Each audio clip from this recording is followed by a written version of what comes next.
Every single thing that our country was supposedly born inside of was born in one word: revolution.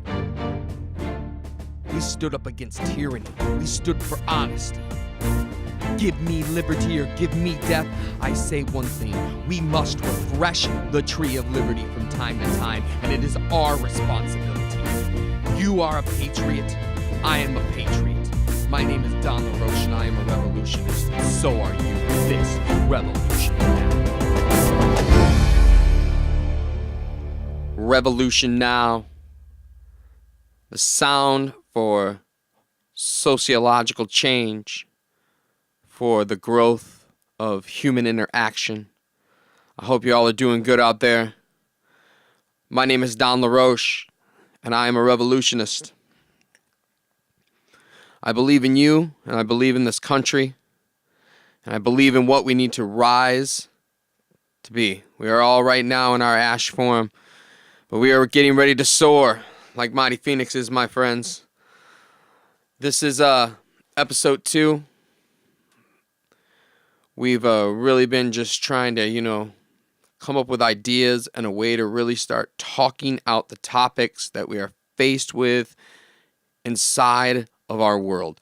Not just our country, not just the little bubble in which we exist inside of, but let's not mistake that even though our little bubble is tinier than all of the rest of the world put together, we have a gigantic part in steering what happens to the entire organism that is Earth. Today, what I want to talk with you about is economic slavery. And I know right out there, right now, you might be saying to yourself, well, what's economic slavery? What's this guy talking about? And I want to make it as simple as I can say.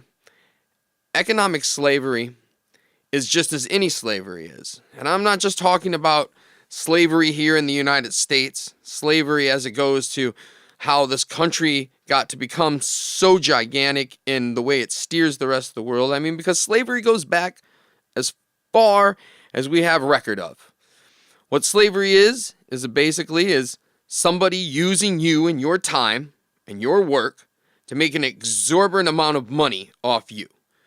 And the way that they can do that is to have you in a nice controlled field looking at what you want instead of what is going on and the outcome that happens because of our apathy to that. Inside of our society, America was birthed in a place to say they didn't want to pay taxes to other rich men.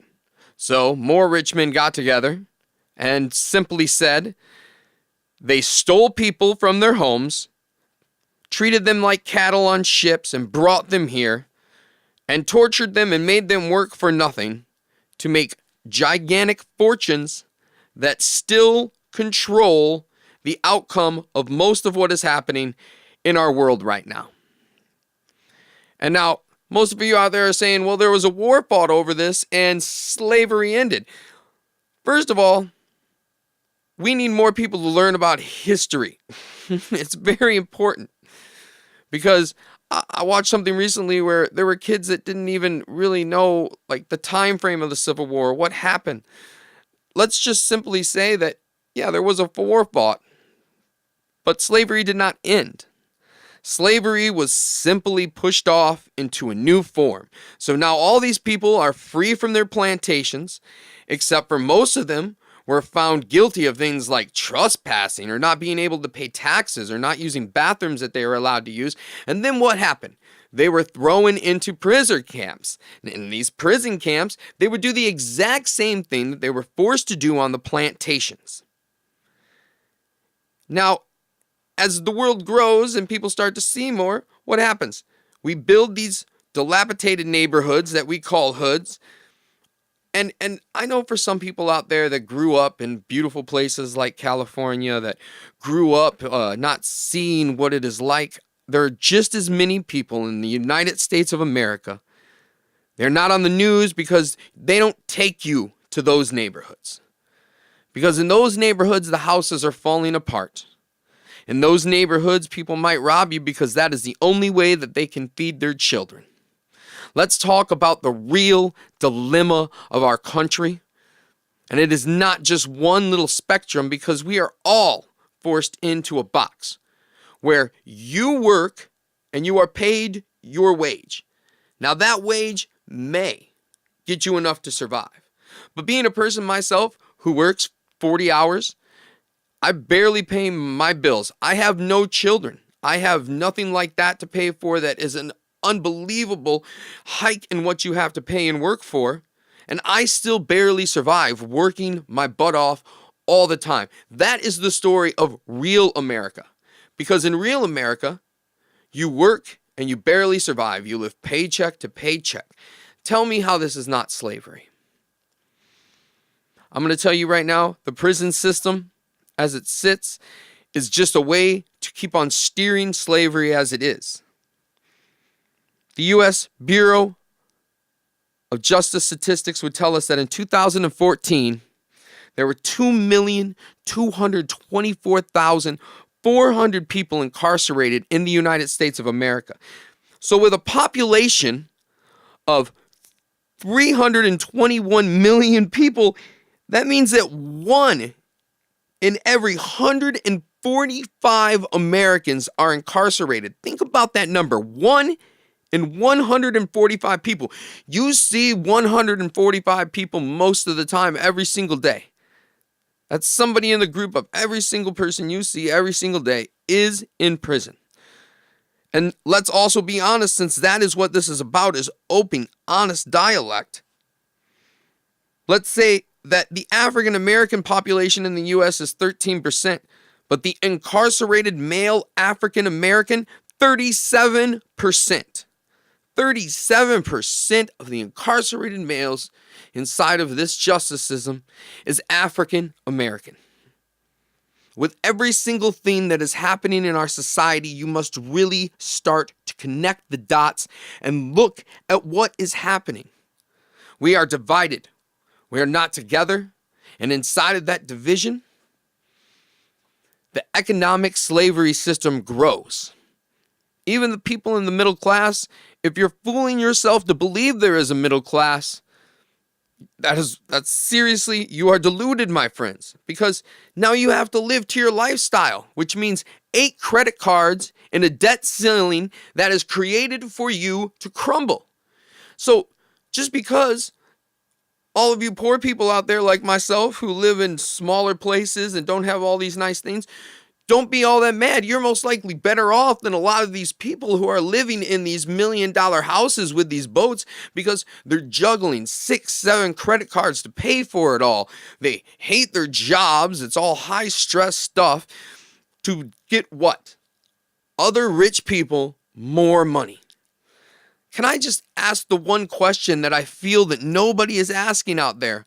What does all of this money and greed lead us to besides having nothing to enjoy?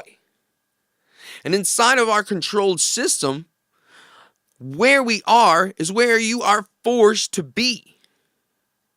Is that really what you want our existence to amount to as a species spinning on a rock in the darkness? We could be so much more, but we fool ourselves to this need. We have a justice system that does not get us justice. We have a White House that does stand for nothing but straight stupidity and ignorance inside of a system that forces you to give all of your time and all of your effort to make someone else some more money. And my question is why? Not only why are we giving this time, why are we giving ourselves, why have we sold ourselves into slavery, but why do we continue to do it? My brothers and my sisters, we have to stand for something more. It comes to be as simple as that. We have to draw the line in the sand and we have to say no more. I would tell you and I would ask you to please really look at everything as it is. How much do you actually owe to how much you actually have? What does your work amount to? And of course, my biggest question is, what do our taxes go for? Why can't I get an itemized amount of every single thing that we actually pay for? We have so many questions that must be asked in our society. And we, as a people, must ask them, and we must ask them together. Because the one thing every single one of us as Americans have in common is that we are slaves. We are slaves to not only the system we have created, but we are slaves to the lives that we have shoved ourselves into and limited our expansion of. Do you not want to expand, my brothers and my sisters? Do you not want to see a day where all of the work and the toil can actually birth some peace and acceptance? These are things that can be. These are things that we can have as a society if we truly want them. But we really must look at the place that we actually are, not lying to ourselves. I would hope that we spread this, that we get revolution now. Let's get this rolling. Let's get the ball rolling. Let's get the conversation rolling. Please, I want to see your comments. I want to talk about this all, because these are very important things that we're facing as a people, and we have to face them together. We cannot let the idiocy of corrupt individuals keep on influencing the outcome of our entire society. These people who run our country, who have run the world since the world has been running, they do it for themselves. And what we must start to do is for the whole. We must expand ourselves, our minds, free ourselves from our limited viewpoints, and see the world as it is. I want to thank you all. This is another piece of Revolution Now.